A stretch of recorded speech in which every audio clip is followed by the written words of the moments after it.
Well, it's one thing to cut back on how much you eat if you're watching your waistline, but what if you couldn't afford the cost of food? According to some experts, that could soon be a reality for more and more people across the globe.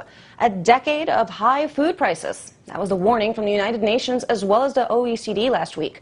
Now, prices could soar by as much as 30%, and not to mention that's already on top of a 40% spike in global prices over the past year. Now, with figures like that, it's no surprise that food security is at the top of the G20 agenda.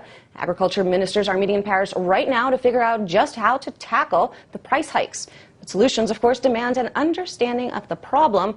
And unfortunately, it's unclear whether global officials fully get what's behind the spike in food costs. Of course, our next guest might have a clue. His name is Daniel Dicker, and he's a senior contributor of TheStreet.com. He's also the author of this book here, The Oil's Endless Bid, Taming the Unreliable Price of Oil to Secure Our Economy.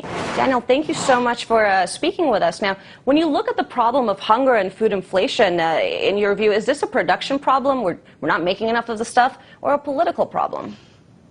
Well, it's partially a production problem, Lucy, but what is not really well understood is that it's also become a financial problem in that hard assets, grains and so forth, it's been most seen with oil, have become tools for speculators, tools for investment of many different classes of investors to get involved in. And that, besides making the price go up over the course of a very short period of time, has added to a lot of the volatility that we've seen in prices. You mentioned the 40% of grain prices that we've seen, and we've also seen, obviously, how destabilizing this kind of volatility can be in terms of what we've seen in unrest in the Middle East and North Africa. So this is a problem that the G20 in Paris is going to try to get a handle on, although it's just the agricultural ministers that are meeting and not really the financial ministers, which are the ones who have any power whatsoever to try and tackle this speculative, deep problem. So why is it then, Daniel, that in so many discussions about the food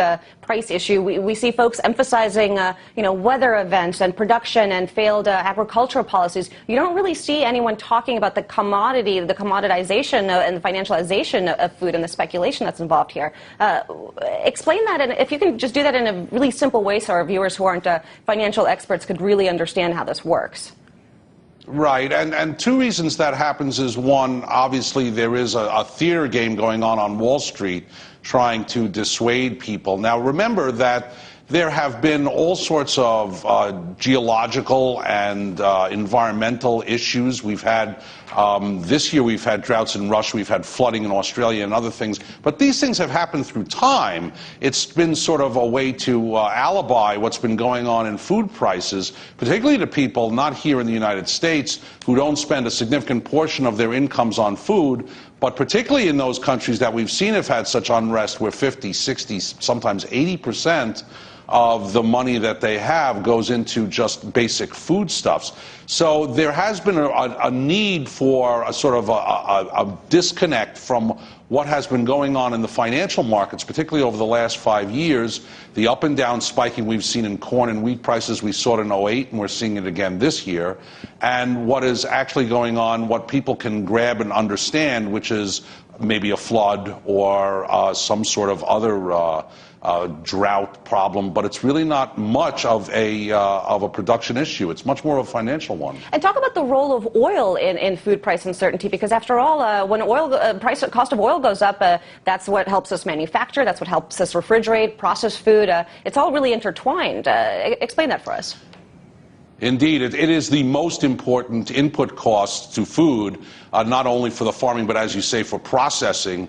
Literally, and in the financial markets, nothing is more important than energy costs in terms of corporate growth and profitability.